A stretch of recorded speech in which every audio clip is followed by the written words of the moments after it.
BRS మునిగిపోయే నావా అన్నారు బీజేపీ లీడర్లు. తాము ఎంపీ, ఎమ్మెల్యే, ఎమ్మెల్సీ స్థానాల్లో గెలిచి చూపించామని, బీఆర్ఎస్ ఉనికిని కాపాడుకునే పనిలో ఉందన్నారు. కేంద్రాన్ని విమర్శించడమే కాంగ్రెస్ పనిగా పెట్టుకుందని విమర్శించారు. మరో ఆప్షన్ లేకనే ఉద్యోగులకు డీఏ పెంచారని, ఇష్టంతో కాదన్నారు. కాంగ్రెస్, బీఆర్ఎస్ పాలనను ప్రజలు చూశారని, వచ్చే ఎన్నికల్లో బీజేపీ గెలుస్తుందన్నారు కమలం లీడర్లు.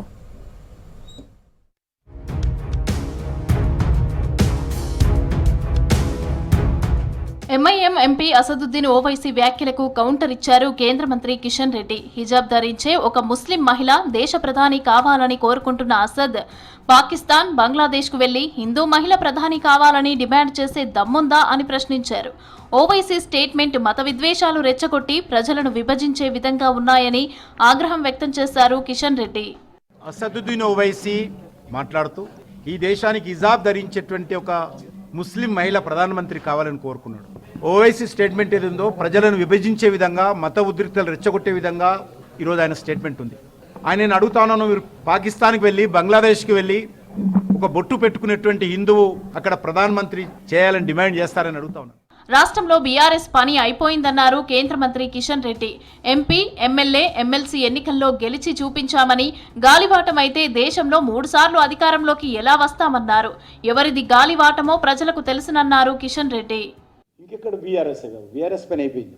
మొన్న పార్లమెంట్ ఎలక్షన్ చూశారు కదా, ఆ తర్వాత కౌన్సిల్, ఎమ్మెల్సీ ఎలక్షన్స్ కూడా చూశారు కదా, రేపు కూడా చూస్తారు. ఇంకా దేశంలో వరుసగా 4 సార్లు 5 సార్లు గెలుస్తున్న అనేక రాష్ట్రాలలో ఎవరిది గాలవాటమో ప్రజలకు తెలుసు. ప్రధానమంత్రి గారు 3వసారి ప్రధానమంత్రి అయ్యారు. మరి వచ్చే ఎలక్షన్స్ లో కూడా మళ్ళీ నరేంద్ర మోడీ గారే మళ్ళీ ఈ దేశానికి ప్రధానమంత్రి అవుతారు. 6 డీఏలు పెండింగ్ లో ఉంటే రాష్ట్రంలో ఆర్థిక మాంద్యం ఉన్నట్లు అంగీకరించాలన్నారు కేంద్ర మంత్రి బండి సంజయ్.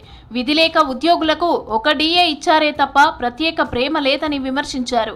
కేంద్రంలో, రాష్ట్రంలో అధికారంలో లేని బీఆర్ఎస్ కు ఓటేసి దండుగన్నారు. సిరిసిల్లాలో బీజేపీ జెండా ఆవిష్కరణ కార్యక్రమంలో పాల్గొన్నారు బండి సంజయ్. ఆ ఉద్యోగస్తులకు డిఏ ఇచ్చినాడు. డిఏ నువ్వు ఇచ్చేది నువ్వు గ్యారంటీ ఇవ్వాల్సిందే. 6 డిఏలు ఇవ్వకుంటే ఆర్థిక మాధ్యం వచ్చిందని చెప్పి భావించాల్సి వస్తుంది, ఆర్థిక సంక్షోభం ఏర్పడుతుంది అని చెప్పి ఇలా భావించాల్సి వస్తుంది. కాబట్టే ఎమర్జెన్సీ ప్రకటిస్తారు. కాబట్టే ఇలా 6వ డిఏ ఒకటే డిఏ ఇస్తాడు. ఈ 2 సంవత్సరాల కాంగ్రెస్ పార్టీ పాలనలో ఒకటే డిఏ ఇచ్చిండు, మొన్న మళ్ళీ 2వ డిఏ. స్వామి వివేకానందను యువత ఆదర్శంగా తీసుకోవాలన్నారు రాష్ట్ర బీజేపీ చీఫ్ రామచంద్రారావు. స్వామి వివేకానంద 164వ జయంతి సందర్భంగా సికింద్రాబాద్ ఆవులమందలో వివేకానంద విగ్రహాన్ని ప్రారంభించారు. దేశం, ధర్మం కోసం పనిచేసిన మహానీయుడు స్వామి వివేకానంద అని తెలిపారు రామచంద్రారావు. వివేకానంద ఒక ఐడియాలజీ ఏదో, సిద్ధాంతం ఏదో 164 సంవత్సరాలు అయినప్పుడు కూడా ఆ సిద్ధాంతం ఇంకా బలపడతా ఉన్నది.